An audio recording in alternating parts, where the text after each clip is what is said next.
Amasan hiti video ve ho na chungwa kakipa ni kan phongin ateng le hiti channel le subscribe lo la nya la nin subscribe pe la ji tu channel le professional ta ki bol he pon video hong ki upload di ha part ki fix pon hi je chen part ki fix lo je na chu iti panin upload yon lang ban ni chan na ve jing thing na ding chen hiti notification bell cha ana me elang notification to all in ki koin chitule video kan upload se la nan ban ni chan na ve jing the he te kong taw he atele tunin thusim amasanga in che ho to azat chom jep tuni hen masanga sei kha lo thilha thusim khat ana se uten ana ngai khom kin ten tuni kan sei ding hi he alakan kalunga fictional kalunga kan gel tho kan sim hen na ejin chen nei ne them win ka sei khel ka sei war me la ta kong taw he tun sei tam loen thusim chen na pan taw te mun khat na hin khon neo khat min ichi kho chun in he atam chen be se poen som ni som thum chelai vel ki ka ha cheng wen ichi kho sunga in som thum vel che hola in som ni hop thum la hop khat chu om lu hin ten le hop ni chu tu ma sang je ma ang ki chon lun ho hi wen ichi kho sunga chen ang ki chon lu wen in asa wen ti chun lani la thum lang nom tan nom wen ichi jawa pan chen ichi kho sunga chen zan teng le mi ka nu mei ka aten le thil ai nu ki be ho aten le pipi ho an to pan ta wen ichi kho sunga an loi mi ho ko ma so ong tha ho chen ichi ho cho pha se an to jing pha wa so do wa le mi ho an chen ma hello pi che loi angai bo che cho he ma cha ti ha che ti wen asamon ji wen ong tha ho che ti chen sei pi ji wen ichi kho sunga chen nu pa ni ong cheng tha hanin amani che ong hlun ni hana chen how support chen ke ho hanin how support lai na chen go na le phau chom khat nga mo mu hon na thei langa khoto langa hu in khat mai cha koi ma wa khabe se lo in kilo khabe se lo ha na mo de du ye ngai he tin se ne ha le how support chen ti chen se phan che mi te ni chen ti la how support phai nge in tha ka sa do ka hon gya chila chi kum thang lo da tin se ha how support chen nom thian chu ho ha che tin ti chen om den khau ta ben nu pate ni cha jenei tha ki cheng til a hi hanin ichi kho sunga ong bu na na in lui mi kha na be se lo chi in chu muan phanin pha cham phat ding en ki go hong han tan ti chen pon ho ke lo lun ti chen hanin chila chen apan sanin in chu atha ki sa hanin ichilai ina cha ni thum ham hon chu ema atipon ai la ani li jan na chen hiti hin an thlem pan ki nan tan amani cha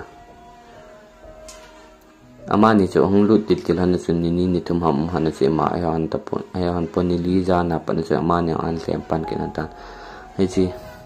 jan i mo pe han na hin iti jan i mo pe han chen na me nu he hong khang amang se ji chen hong khang ti chen hong khang he ale a in common chen no mai mi khat aka gin na ja he chi na mi ka gin chu ki thopi ngai cha ai lo le min atha go pe ho aka gin to kun ti hon kilovin no mai nu chu akicha wa na anji pa chu iti asu lo alo su khang te de go wan chen aji pa cha khang but ma mom pon na mai no chen ka gin cha za phan chen epp le ki ve popo hen tin ki cha ta en ti chen polang an ti en aga ve en ha la koi ma ki pon ti phan chen ki cha che en ti chen ko chu kha lo chelen ong i mo ki tan ki cha wal ji chen pon cha ki khu khum cha ben i mo in he ala ako ma chu mi khat i mo bangan an he aten le apon ho so cái khu không diện cho mà một thầy bọn họ thì mi khát ăn rù lè bằng con tí con hay gì hết tí chuyện hạ sát tại chính là hạ chuyện tí chuyện diện cá gen tí chuyện khổ vãi hạ sát tại diện cá hi hiện gì bao con mình thu đàn họ rồi xem hay là gì bao chuyện epi na gel sung lut gì bao năng thilha film ho ve hen thilha na ve ji a ki cha thilum hon sim ji a thusim hon sim ji a na lung na gel wala hele bo choi ma ti ve ta den ji pa chen ti chen thamon ti chen kin hon tan ti chen jan e mu si hon len na me nu cho thlem jin pasal pa chen la kho he ji pon ti chen nom tan e mu jin a jing ka tin le nga nu cho nung anu kata aji nu cho emoji in aji pan a thoda ana thobu ji mong pon jan emoji lo len chan ji pa chu ti chen ki boy de jan ne iti cho ne me nu chun ti jan to phanin ho sung hau sapu ko ma chun thum dan ha chu sen ha le hau sapu ko ma chu ne me nu chun hau sapu jan ki mon hon ting le mi khat ne me mi khat ka in vel la ho khon akap ji in ko ham ta chia ka vet do ai ka ga vet ji ai yon ko ma ki ji pon hin la ka in wel cho ama ka se cho ki thong yeng ji ki cha ji tin ka in ho pu ko keng khunung bang in vel le bang ka ji in tin le min ka i mot na ko ma ong i mo bang ka gel ka ji in hau sapu chi thu a hi pi ma ham tia do ala hau sapu chun boy chi thu chu tia ga se go na le hau suppose kam hong ki chi chen ima cha ma che ima cha ya che boy lung ne ha ki che na ima cha lo pi cho mo na lung ha ger wa la le ti ho cho na lung a ba nga ta su ba ni hen bo che me ma tin ti chen se ji se in hau suppose chen na me nu ti chen han samon ki ne ni la hau suppose chen til khat a sei go na sei do nom lo a im gu bang khon ti hon koin alang khanala na me nun ji pa ko mai ti se wang ata san pon in chula asa chai ka hona lu te ding an fan aji pan yon te aji non se pha na chun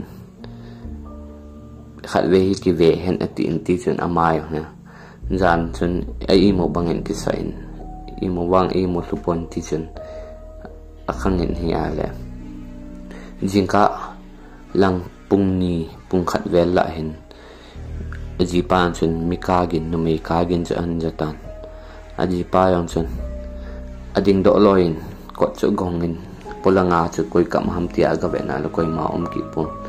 ko chu kha lo chelin ti chun lu ne na ma i mo angaya ele no me kagin cho ho che chen ai non cho vel le jeng tan hiti chun pha sin sun la jan amani ding chun thei tapon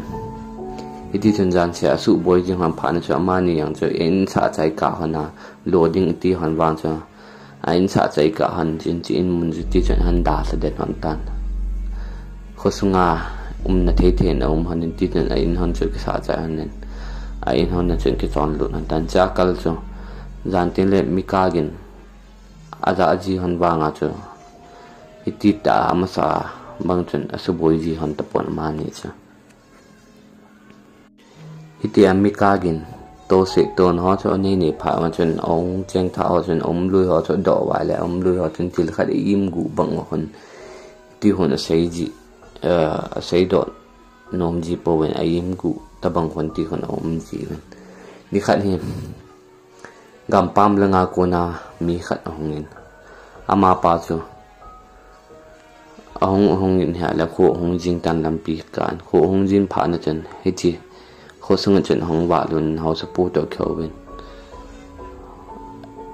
how support to chen khovin chilai hem pha cham pha nei ge sa in atin how support kom chen sin ha la so pon ti pha chong phana ding bo he tin ti chen mi pa chen sen how support chen e negate he tin ti chen again din nop na pita how support mi pa ko ma che ni za ta bang nom mam tin dong in ha la mi pa chen how support ai thei ding a le hapta khat nili ni nga tabang ho hi sai na tin sen ha la ho sapuna kho di he tin na sen chini sa chen how sapu chun ama ko mai na gi sen jingkai phan hin mi pa chun how sapu kom chun how sapu ke mun so ma ka changa kom do na thei ding he lo le in koi ma lo na in ho hi lo ale mi tila na uma he wang to lo na in ho tabang ho lo ham ka changa kom do no me atin ti chen how sapu kom chen mi pa chen sen ha la khotolang khun in khat wang o min hin la pithu ham wang ke hen la ina lo se ko koi ma haptani hello le hapta khat lung ke yong ngam ji lo wa he ti chen sen ha la mi pa chen kho po ya ho sapu hoi la ham nyong helen tin lai chen nang e tin mi pa chen sen ho sapu chen ga helen hi lai chen hi hong tha mi pa chu ding in chen ki gotan hi mi pa he how sapu chen pida langai no nga hoi la ya ko na ni ham tin dong in ha la ke gam pa ma ko na ke hin tilai kho sung mana he tilai kho sunga ko na he ga ki gam la je kho khana pastor ke hi ding hin la ka nga le gari lam kha abon ta ji in curfew ta ji ka chi be the ta pon curfew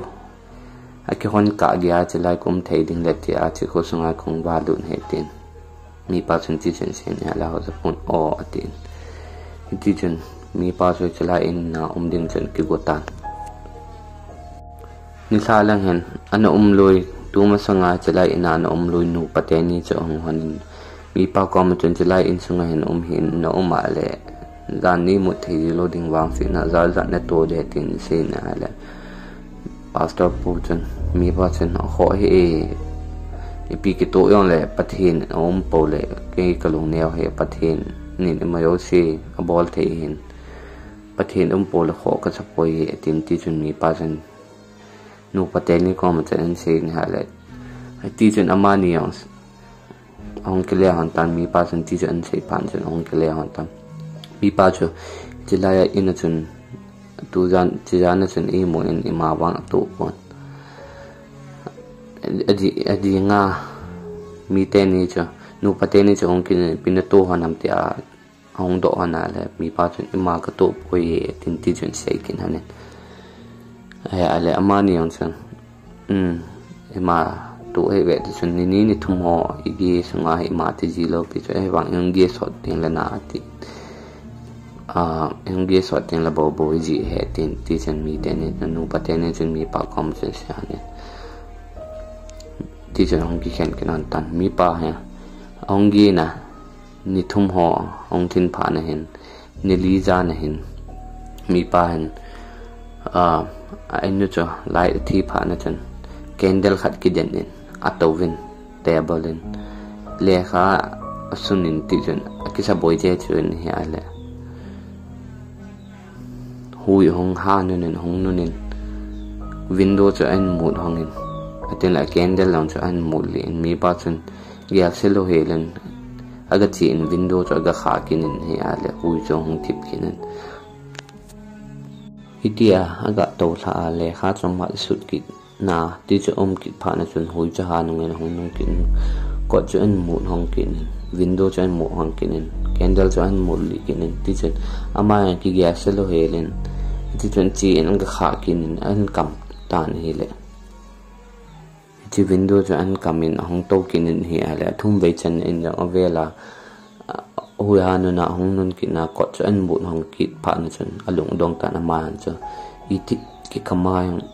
an mut hong te jing ha tin ti chen alung dong tan kha lo in ti chen koi tan hi ti cha mi pa cho a to wa ale kha su ding che ki so na ma le nu mai khat apen gin han ja in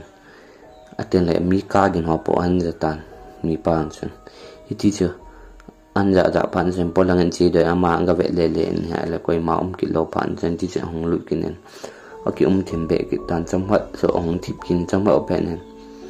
nu mai mi khat ne athi got ko na min alo la me a kha o bang khon ti khon ama yang chu ti chen ong kha o in ti chen nei ki thopi o ti ta bang khon a sei jen a hin la na mai nu cha pau do zo pon min alol me ta bang khon ti khon o men hiti ho chu husan ho za han ja phan chen mi pa chen mai tao na mangin bible simin ji bible sim jo pan chen bible sim sung chen athip be en husan ho chu cham ho pan bible sima tao na ai mana tao na ai man sung chen hui ha nungen anunin ating le wan yong ha ging tabang khun ang ging wan yong hang ha ging ating le to lang cho ki hot leu jing ating le he chi sung chun tawn aman sung chun mi ha pe na pen na min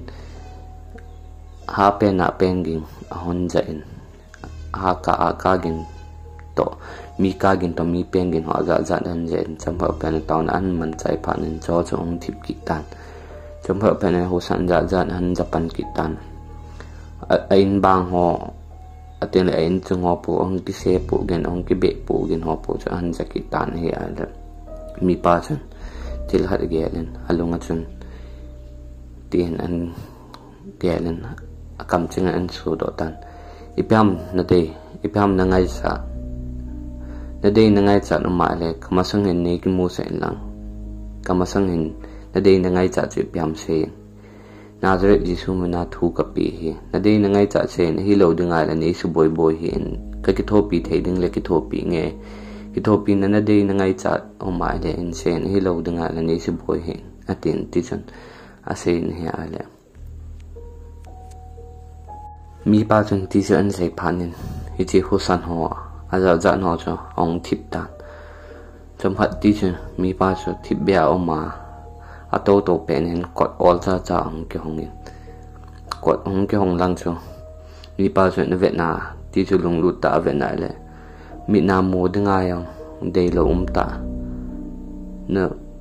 ti san no me khat me si de do a mai tel de do a mai mi maya ti san kai de do a ti san no me lim khat ong umin hiti chen ko na chen vom le lu nin ding in ala mi pa ang cha ti mo chen king do nin mi pa chen Nazareth Jisu mana thu ka pi nei koi ni ham sein pyam na lung gel tin dong in hale hiti thilha cha mi pa kom chen akap min chom hat hiti chen kap min chom ha pen ti chen ke le mang ki tan amang ki tan hiti chen mi pa san na na in ti chen chom ha pen in ai mo in jin ka ai pen na tho do in abol ding to ding ho ke to chain jan sa thil to cho agela ele amang cho lung dong in ipi dei la ngai chat ani ha ti hun de ngai chai khat ma hin te ti hun ama ki gel ni lung ke jan hi phanin ama yang ti la bangin hiti chun bol de ki bol in an ho ki ne chai phan chun ai mutan hi le hiti chu ai mut na la jan hang kim lang hin hong khang ki nen mi pa chu hong kha phan chen ato den cham phat ti chun lup na chun to wen ha la window chu hong ki wen ati aga hona ga wen na lo kai ma lo phan chun mi pa he pathen ging ta pathen he mi hi jin ki cha na yong nei point ma ki cha na yong nei point ti chun window chan kha le ki ne alup na chu I mo di ti aga alut ki na le window cho acham in ti cho hong ki hong in amanya window lang cho aga ben na la aga lin nu mai mi khat alim ml ke chin be set lo amai dang de du pum khon mi ti ta sa ta ang ki lo tan ti chun adingin mi pa chun avet na hele nu mai hen ti nu mai nu chun adin na anoi lai ta ti chun ako yengin he ala mi pa chun alung dong be senin ti so ve na la pa cham ho phen le hong mang tan ti chin nu mai nu chu hi cha pan cha ma nop ta I mo in jing ka chan hi chi athil to cha ge la lung dong be se ama ti pi pam khan mai hin te tin alung dong be se hau saput ko ma se adwa la hau sapun ya ima ai po ye tin ti chen sei ki nen Jan hong kitan jan hi phane chimi pa sa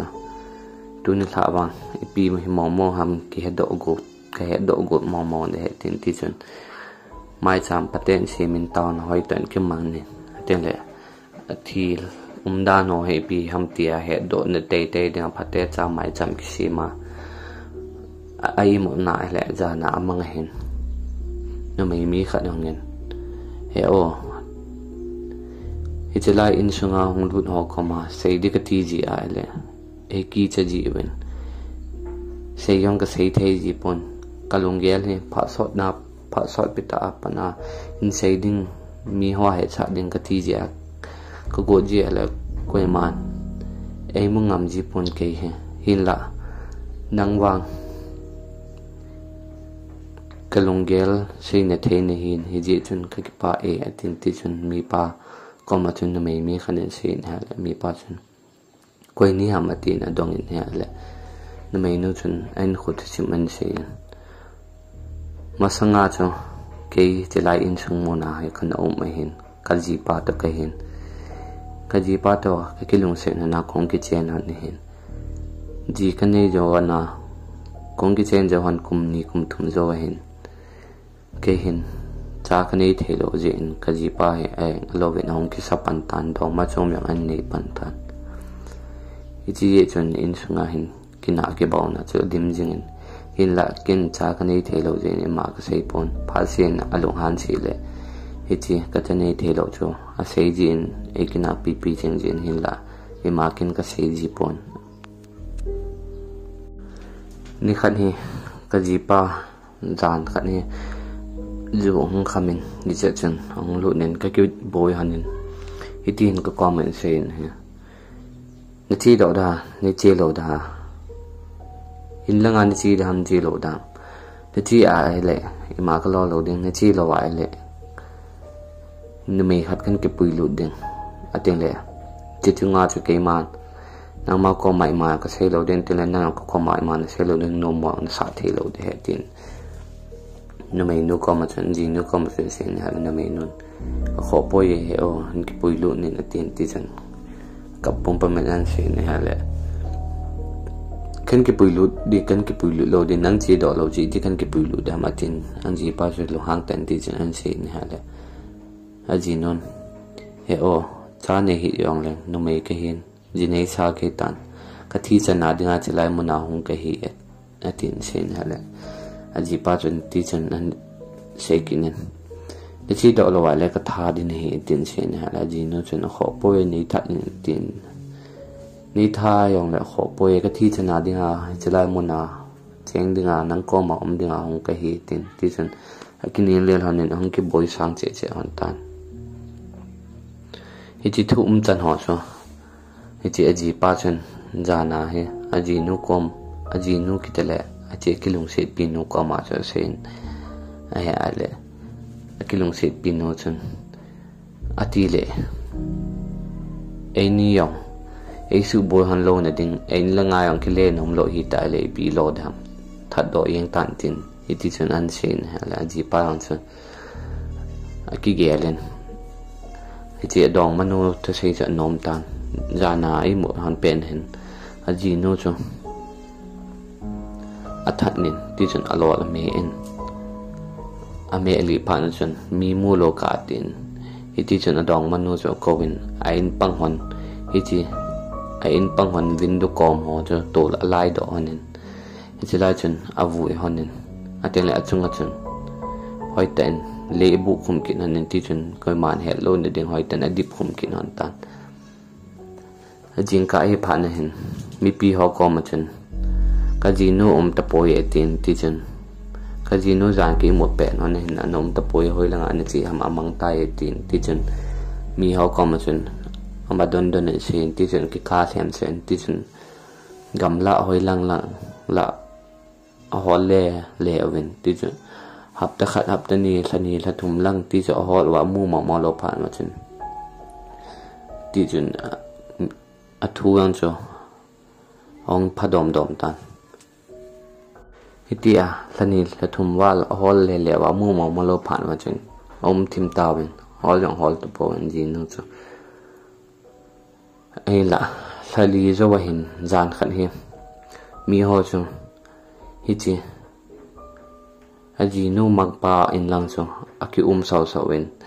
ipi ham ta pasal mi khan hin mi pi ho so do a hi le tu ni la zan na chun hi chi aji nu mangpa chu ani ki khai li ta ye tin thu ho chu sei pi wen hi chi along chu hoi tan a pet pen patisan a vui do wen hi chi chun nu mai nu chun mi pa kom hi chi ama sa amani nu pa na na a hi chi pastor pa pathen ging pa mi pa kom chun amang chun ti chun sen ha le ka ji pan ke I tha a zo zo siam amang tai ti a mi pi ho su lung ling lau de chun kong ka lung hang na ko ma chun ko le le ating le ama chu ka su ngala asunga ka lu na ka su ngala ma le ma ki khai li sa he tin ating le adong mon nu so ka su ngala ama le ma ka ki tha sa he tin ti chun thu dan ho zo si cho amang chun hi chin mai no chun an ki mo sa en he ale jing ka ong kha pha na he mi pa chun hau sa pu cho do a le hau sa pu chun mi pa chun tin adong en hau sa pu jilai kum na ina hui pi thu ma ham atin dong en ha le hau sa pu chun sei no ma pang mi pa chun do pha na chun hau sa pu chun no mo wang sa hin nang koi ma ko mi yang sei do hin nang ko mi te he hi chi kho sung ada sa wa gumun to mai ki chon do diu ka dei do ji na thu hi tu chan ge khan I me hin la nei do ai tan koi ma ko ma wan sei do lo de hen sei pi nge tin ti jun sen thu dan ho zo si cha sen hi chi ma tu sang langin nu pa ni no men kum ni kum thum lang wang chi ai tan hi ti no pate ni cho jan khan he aji no cho hong mang tan aten la sathum wal ti se kan hol wen kum po wen in la thali ro lang hen aji pan so ai no chun pi ji na ham aji nu pu la do khop ji na ham kai hen ani ki khai li tan hi ti na ko na chi in cho lo wa o ma aten la alo do sinang chi in chung nga cho ipi pe ham mi ka za no to ji ko mai on lo ngam ji lo hin aten le ne ding khat chu chi kho sunga he jan tin le mi ka ho za no ki ja ji hin la mi koi ma wan chu ma alo di ji pon adi sana hi chi koi ma cha chen lo ne in sunga gom ho bo kho ha bol li sa ji we tin ti chen ho sa pu chen en chen ha le mi pa chun ale aji pa chu ida ke than ham ne lo ham tin adong en ha le ke ha poi e tin ti chen chen mi pa chun asen ale atin hau sa pu kin thil khat ne se nge tin amang thu chu sei pi in ha le hau sa pon chu lung dong be sen ata ba em tu zan na mga ti chu hong se ham atin asen ha le I ata ba he atin le hitilai a window panga zan khat yong nu mai mi khat kamu in window panga kun adingin atin le che din na no lai ta chu ko yin ipi hamwang ke hepun hin la ka gel dan to ba la jana ka mga sei dan to na ba la ya cho ta sa lung ki vu ye he tin ti chen se hi ti a het pa ma chen house pu chen ko sung mi go long ha so ko win hi ti mi pan sei na mon chu ala even he ala ta ba in pha so ta ki vui mi thi long khat agu kang ke omu wen chao so la do wen patisan coffee ni na koi wen atin la than mol lang na vui even he ala hitine apat na chen ima cha khosama chen om tapon atin le mi pa ang chu jana amangin tin me nu chu mokinin alim amai wang mu ji pon me nu chu ki mu amanga mu ji wang chen a o hole ata salang se bo ki mu ji a ki mu sa ji a mai lang he ki mu sa ji lo hin ki pa thu ne ki tho pi man ki pa e atile hoita nang man ni ki tho pi a kalong hoi hoita ni vui do pi jing ki pa e ten ti chen mi pa kom chen ki pa thu amanga chen hong sen na me nu chen ten le hi cha pa na chen ko sunga thilha lan ho lakau bu hilo le mika za no ki zo ang zo tapun thusim akchai tai thusim na ngai no ma le lung sen in like share subscribe nim bol pi lang hi chu thusim he sep thu hen ji chun ka sei khel ka sei wal ho yang ngai dom lang thilha thusim ka sei na ke channel la hi channel la dinga yang ha pa na hin ji chun experiential ka nei be se pon yang le nei na ngai them diwa kan tim hen ten aten le achai ne khe in thusim ngai ho chunga ka ki pa ni kan phongi thusim aban na nga ki taute ka ki pa